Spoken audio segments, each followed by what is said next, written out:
Je pense que je suis une chercheuse du sens.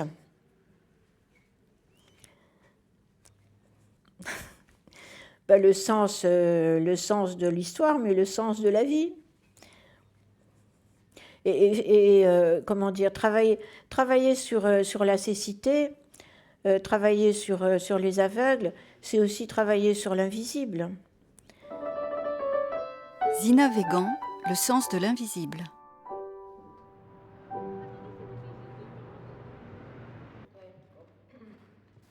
Henri-Jacques Sticker est philosophe et historien du handicap. Donc toi, tu as été le pionnier et le premier sur l'histoire du handicap en France quand même. Oui, c'est vrai. Bon, ah bah, c'est vrai. Mais pas spécialement de la cécité, non, bien voilà, sûr. Mais mais enfin, bon. Et moi, ben, j'ai dans la. C'est pas à cause de toi, parce que j'avais déjà déposé mon sujet, mais enfin, disons qu'on a été au fond, toi le premier, et moi la. Enfin, le travail de Zina, au point de vue historique et singulier, parce qu'elle est une pionnière, elle est la première à avoir comme ça fait un tableau historique du Moyen-Âge au siècle de Louis Braille, c'est-à-dire au début du 19e siècle. C'est à droite la résidence, c'est ça? C'est tout droit. Tout droit. Mais on n'ira pas parce qu'il y a une barrière. Ah, attends. Oui, il y a une barrière parce qu'il y a un chantier. Nathalie Joncourt est historienne et intervenante en médiation animale. J'ai rencontré Zina, c'était 14 ans, je pense, à peu près. C'était au tout début que j'étais malvoyante. Ça devait faire un peu moins d'une année. Et là, c'était un soir, c'était un séminaire de Georges Vigarello. Il faisait un cycle sur les sens. Et donc Zina est venue diriger un des séminaires et elle a parlé de l'histoire des aveugles. Parce que moi, ça faisait même pas un an que j'étais malvoyante. Et j'avais eu la chance de rentrer quand même à l'EHESS en master, mais je me cachais complètement. Je pensais pouvoir tout faire toute seule et que personne ne voit, donc je prenais pas de canne. Le zoom, je mettais pas le zoom sur l'ordinateur pour que personne ne voit que j'écrivais très gros. Alors des fois, j'écrivais n'importe quoi, alors les gens devaient se demander. Et là, j'entends parler des aveugles à l'EHESS, quoi. Donc j'ai eu vraiment la sensation qu'on avait une place dans l'enseignement supérieur. Et c'est la première fois que je me suis déclarée malvoyante publiquement dans ce temple du savoir. Voilà, c'est ça. Et je ne pensais pas qu'on pouvait... encore tout à l'heure à la gare, on m'a dit « Alors, vous êtes accordeur de piano ou kiné ?» Ah, ben voyons. Et je lui ai dit « Bah non, j'ai fait un master en histoire, en fait, donc rien à voir. » La cécité, c'est un handicap qui fait très peur. Moi, ça m'étonne toujours parce que ça ne m'a jamais fait peur. Mais on se rend bien compte que la réaction de beaucoup de gens, c'est une réaction de crainte parce qu'ils s'imaginent être aveugles eux-mêmes quand ils voient une personne aveugle. Or, évidemment, ce qu'ils imaginent n'a rien à voir avec la réalité de la cécité, ce qu'une personne aveugle peut faire ou ne pas faire, et comment elle vit sa propre condition. Donc, il y a une grande part d'imaginaire qui justement hérite de représentations très très anciennes, et c'est bien pour ça d'ailleurs qu'on a autant de mal à les déraciner, et c'est pour ça aussi que je pense que le rôle de l'historien est fondamental. Je pense que les historiens devraient être associés à toutes les réflexions concernant la place des personnes handicapées dans la société. Sylvain Nivard est président de l'association Valentin Haüy. Une historienne comme Zina sert à éclairer le passé pour nous motiver pour le futur, mais il sert aussi à donner des exemples, à être précis. Je me rappelle dans un des livres que j'ai eu le plaisir de lire, où elle décortiquait le cheminement pour permettre aux déficients visuels d'assumer des rôles d'enseignants. Il faut savoir que jusque dans les années 60, les aveugles n'avaient pas le droit d'occuper des postes d'enseignants. Bruno Ronfard est écrivain et éditeur à Montréal. Dans son histoire des aveugles, je pense qu'elle a permis à des tas de gens de mieux connaître leur histoire et de se reconnaître dans la société française avec toute son histoire. Et elle a posé une pierre pour la reconnaissance du handicap visuel qui est très très importante aujourd'hui. Moi, je sais que là, quand j'ai trié toutes mes archives, que j'ai retrouvé des lettres de recommandation, les lettres pour le colloque, je me suis dit, mais attends, ça fait déjà... Alors, je compte, je dis, 89 plus 20, ça fait 2009. Plus 10, 2019, ça fait 30. Non, mais tu te rends compte? Oh là là, non, c'est pas possible ça. Françoise Guggenheim est une amie de Zina. Elle nous a donné, à moi en tout cas, une autre vision de ce monde-là que je côtoyais sans le connaître. On ne se connaissait pas pendant toutes ces années, puisque je t'ai connue qu'en 2013, Oui. mais on a eu un parcours assez commun à la vie quotidienne d'une personne voyante avec une personne non-voyante. Voilà. Oui, c'est un sujet sur lequel vous vous réunissez vraiment toutes les deux, sur cette vie partagée avec une personne aveugle.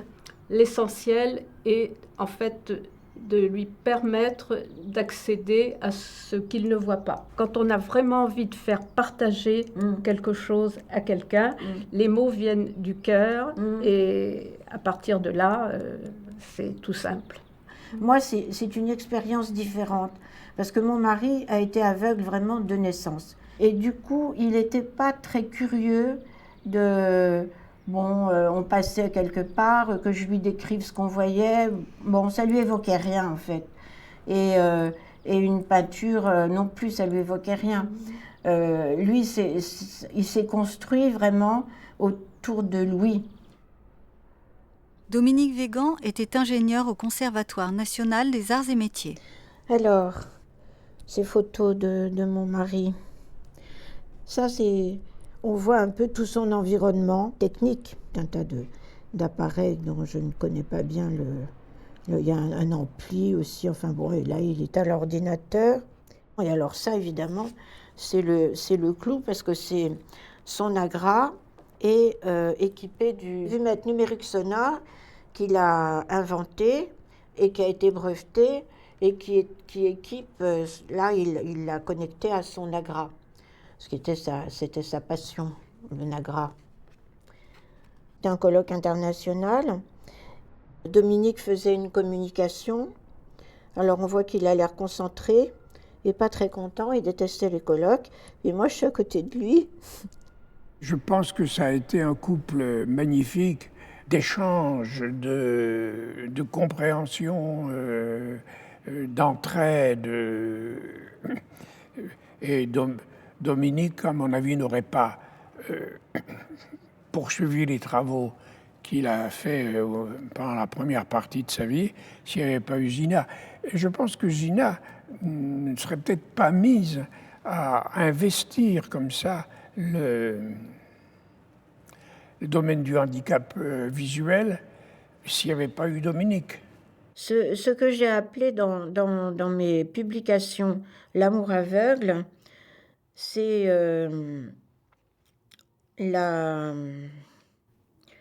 comment dire, c'est l'amour, ce que représente l'amour pour les personnes aveugles, mais aussi l'amour de personnes voyantes pour des personnes aveugles. Zina a toujours mêlé sa vie avec ses intérêts de recherche. Non pas qu'elle ait été moins rigoureuse dans ses intérêts de recherche, mais ce qu'elle recherchait, ce qu'elle essayait de comprendre, de reconnaître dans ses recherches, c'était son propre questionnement, ses propres recherches intérieures. Et ça, c'est très intéressant parce qu'il y avait quelque chose de charnel dans ce qu'elle a fait.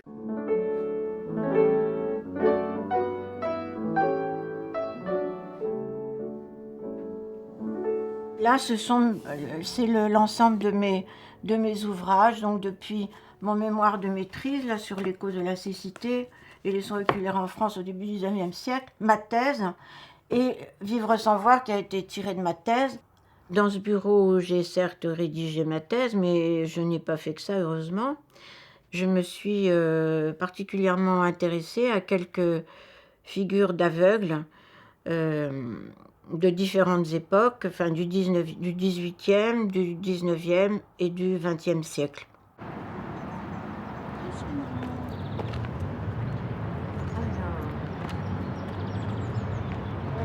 Faut dire que je lui ai dit le banc, la pauvre, elle ne connaît pas le mot. Elle ne connaît pas le mot banc? Bah non, elle connaît siège. Ah. Gisèle Fix est artiste lyrique et professeure de chant. C'est Zina qui nous a permis de pouvoir découvrir ce qu'est notre monde, puisqu'elle nous a offert ce luxe de se rendre compte que nous sommes une grande famille.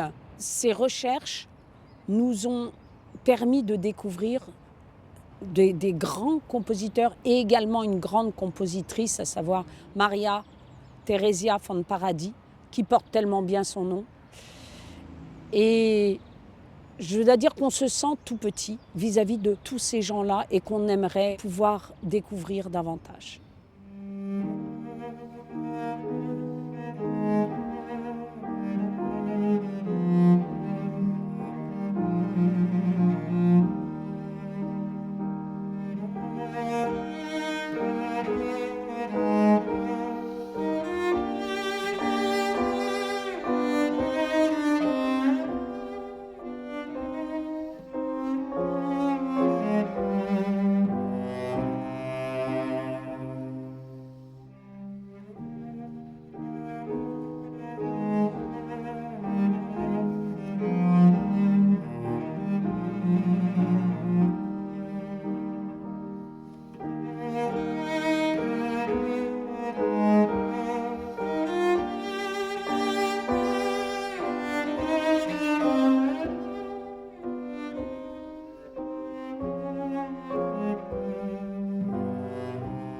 Je trouve que c'est très émouvant.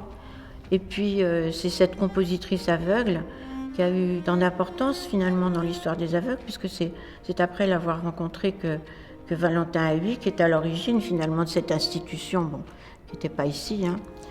Et donc, c'est après l'avoir rencontré qu'il a compris que vraiment son projet, son idée était jouable. Pascal Amoyel est pianiste et compositeur. Je pense que ces musiciens privés du sens de la vue ont développé des facultés peut-être encore plus fortes de sensibilité, d'appréhension d'un monde intérieur, d'une intensité plus forte que pour certaines personnes qui ne sont pas atteintes de handicap. C'est toujours émouvant d'interpréter une œuvre pour la première fois, mais en plus, cette œuvre-là, de cette musicienne aveugle à l'Institut, a été pour nous une très très grande émotion, et en plus devant Zina, alors là... Parmi ces aveugles qui ont eu en leur temps une certaine notoriété, je me suis intéressée à des figures de femmes, donc par exemple cette Maria Theresia von Paradis ou encore davantage Thérèse Adéluçon. Non pas que je me sois davantage intéressée aux femmes aveugles, mais disons à la place que leur a réservée la société, en tant que femme et en tant qu'aveugle, parce que je pense qu'il y a quand même une différence dans la façon de traiter les hommes aveugles et les femmes aveugles.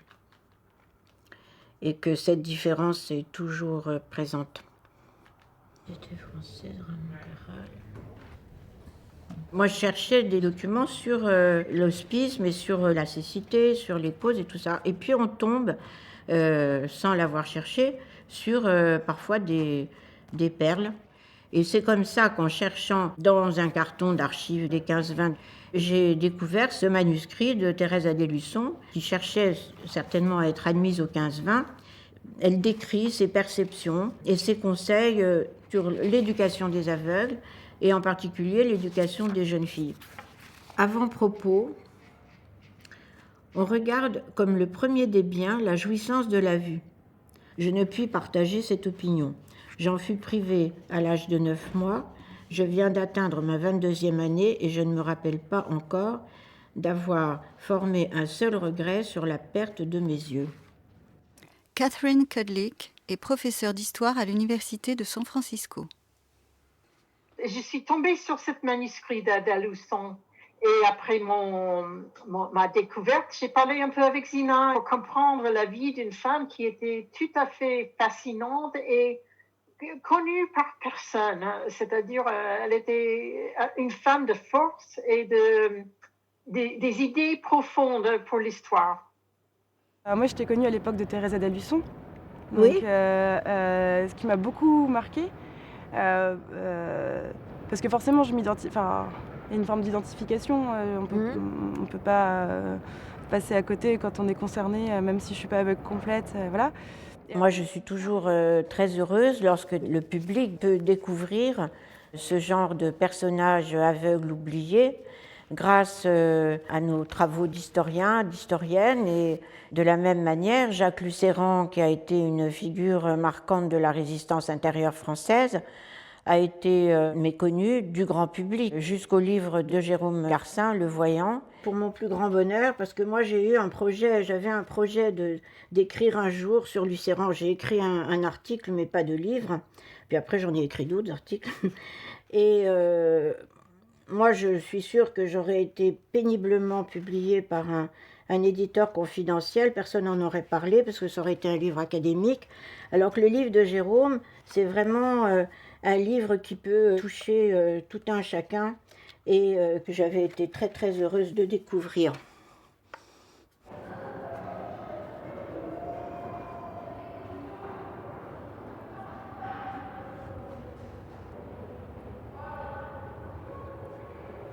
C'est vraiment impressionnant cette liste. Ah oui. Aussi longue. Oui, mais il y en a d'autres. Parce que ça, c'est la liste de ceux qui faisaient partie de l'Union des aveugles de la Résistance. Il y en a qui n'ont pas adhéré à cette association, et je sais qu'il y en a d'autres. Mais même rien qu'avec cette liste, quand on voit le nombre de non-voyants qui ont résisté, c'est très impressionnant. Hein. Jérôme Garcin est écrivain et journaliste. Et donc j'écris ce livre, et une des premières lettres que je reçois est signée Zina Weygand.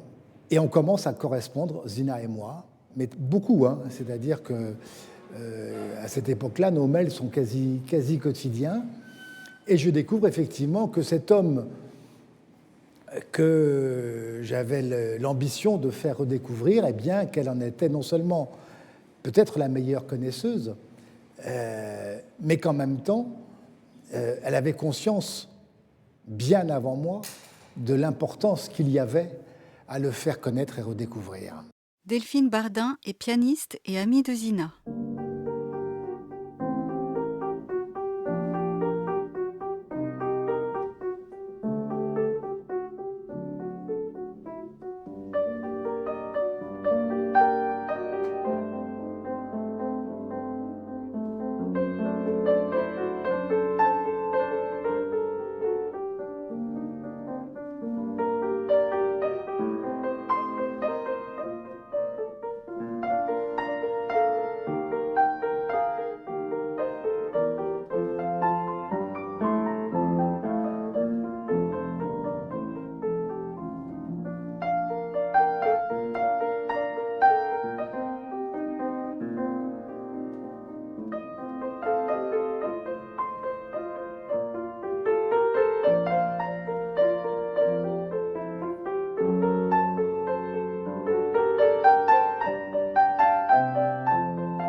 C'est un piano de 1930. Dominique, ses parents le lui ont offert pour sa réussite à son bac. C'était un beau cadeau, et c'est lui qui l'a choisi. Tu vois, je pensais à Dominique, je me disais, mais ce piano qui chante, bon, c'est pas possible qu'il n'y ait pas quelque chose qui volette autour de nous, tu vois. C'est...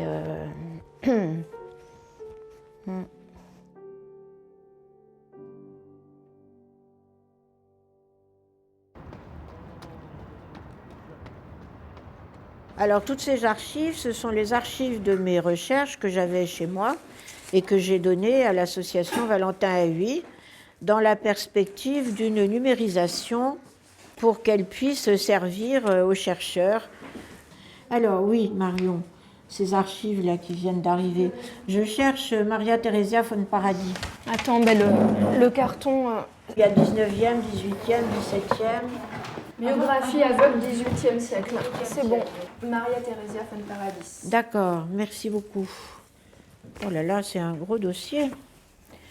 Un ouvrage véritablement historique, parce que la majorité des ouvrages écrits là sur elle, c'est quand même peuvent être un peu romancés, un peu. Donc Marion Chotin est philosophe et chercheuse au CNRS. Ça témoigne chez elle d'une conscience finalement du rôle qui est maintenant le sien, ce rôle de transmission. Zina rassemble autour d'elle énormément de personnes aujourd'hui et des personnes très diverses, très différentes les unes des autres, et c'est notamment cela que j'apprécie beaucoup. Je comprends, je me suis séparée sans regret. Et le fait d'être obligée de revenir farfouiller dedans, je commence à me poser des questions. Pourquoi j'ai pas gardé le dossier de Maria Theresia von Paradis? C'est passionnant, ce dossier-là. Cette réflexion nécessaire, indispensable pour permettre de mieux comprendre l'évolution et la situation des personnes handicapées dans la société, en particulier des personnes aveugles, c'est un travail qui ne peut pas se mener seul. À l'occasion d'un colloque que j'ai organisé en 2013, un réseau international de chercheurs dans le domaine des études sur la cécité s'est créé avec des historiens, mais aussi des spécialistes de la littérature, des philosophes. Hannah Thompson est professeure de français et d'études sur le handicap à l'Université de Londres. Avant Zina, il n'y a pas eu d'événement scientifique qui liait des gens qui travaillaient sur l'histoire, la littérature, la philosophie de la cécité et des personnes aveugles qui à la fois font des recherches, mais qui sont aussi les personnes concernées. Et c'est ça un peu ce qu'a fait Zina, c'est lier ces deux mondes. Zina, c'est une entremetteuse généreuse. Elle a mis en relation des gens qui commencent leur carrière avec des gens qui ont passé toute leur carrière à travailler sur le handicap. Elle a mis en relation des gens qui sont en France, dans le milieu académique, comme des gens qui sont non-voyants ailleurs dans le monde ou académiques ailleurs dans le monde. Et elle a bâti un réseau qui va continuer, je pense, pendant des années, des dizaines d'années encore. Flavio Oliveira est un écrivain et historien brésilien. Pour moi, c'est une personne rare qui a une énorme capacité de connecter personnes et extraire le meilleur de ces personnes au niveau intellectuel et au niveau personnel.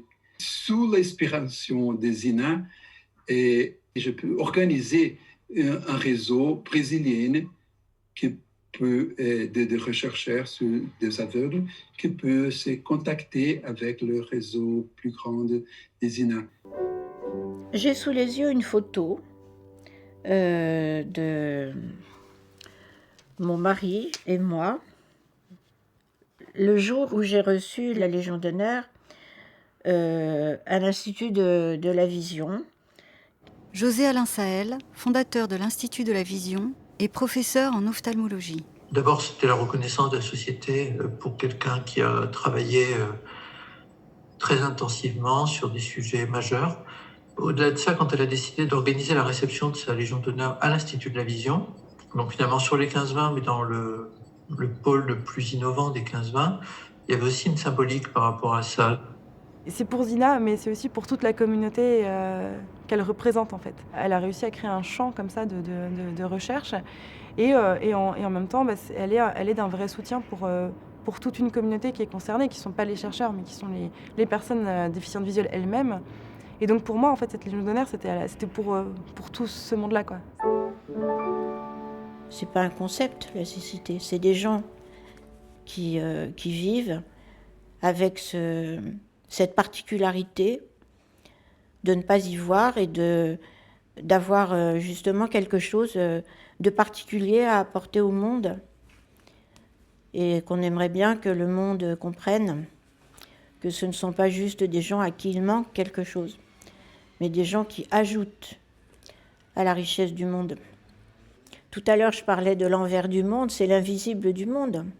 Vous savez, bon, c'est peut-être trop intime, mais quand mon mari a disparu, je me suis fait cette réflexion. Je me suis dit, toute notre vie, il m'a aimée sans me voir. Et maintenant, je vais continuer à l'aimer sans le voir. Voilà, excusez-moi. Donc, bon, c'est ça, c'est ce passage de la vie et à une autre forme de vie. On voit pas tout.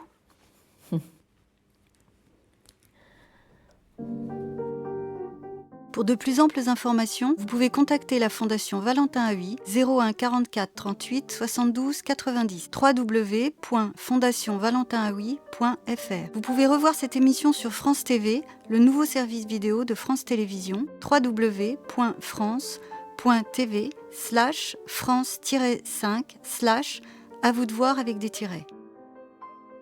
Auteur-réalisateur, Hélène Jousse et Teddy Barrault. Image, Teddy Barrault. Producteur délégué, Emmanuel Schlumberger.